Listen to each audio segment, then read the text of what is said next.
bahwa pada hari ini kami mengajukan pengaduan secara resmi kepada Komnas HAM.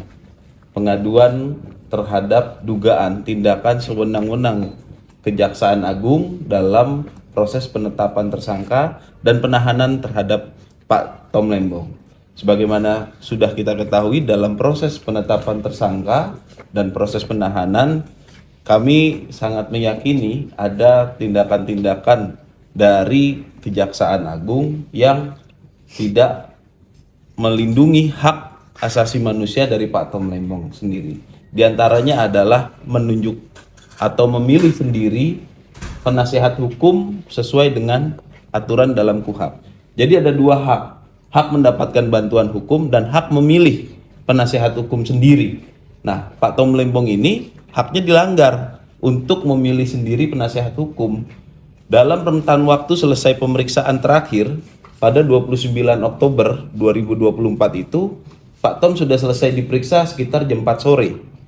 Tapi sampai jam 7 malam tanpa ada kejelasan, tanpa ada suatu proses yang dibenarkan secara hukum, Pak Tom hanya menunggu dalam ruangan pemeriksaan itu. Ya. Nah, setelah jam 7 malam baru diinfokan kepada Pak Tom bahwa beliau telah ditetapkan sebagai tersangka dan dilakukan penahanan dan disodorkan pengacara dari advokat dari kejaksaan. Padahal Pak Tom ini orang yang mampu untuk menunjuk penasehat hukum. Kenapa hak itu tidak diberikan? Kalau memang proses ini berjalan dengan baik dan benar sesuai prosedur. Di sisi lain, kami masih sangat meyakini bahwasanya ada hal-hal berbau politik dalam proses penangkapan atau penahanan dan penetapan tersangka dari Pak Tom Lembong ini. Karena apa?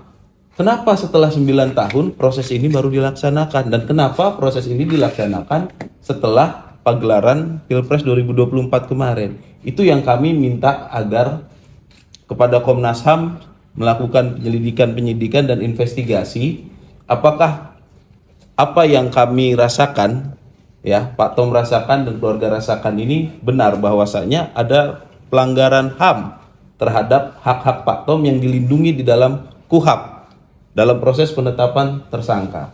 Dan kami pun mengkonfirmasi kepada Bu Siska selaku istri dan kepada pihak keluarga bahwa ternyata surat penetapan tersangka dan surat penahanan tersebut tidak diberikan kepada pihak keluarga pada saat proses penetapan tersangka dan pada saat proses penahanan. Ini ada apa? Padahal keluarga berhak tahu. Ternyata keluarga baru tahu itu dari media. Tidak ada surat pemberitahuan itu secara resmi.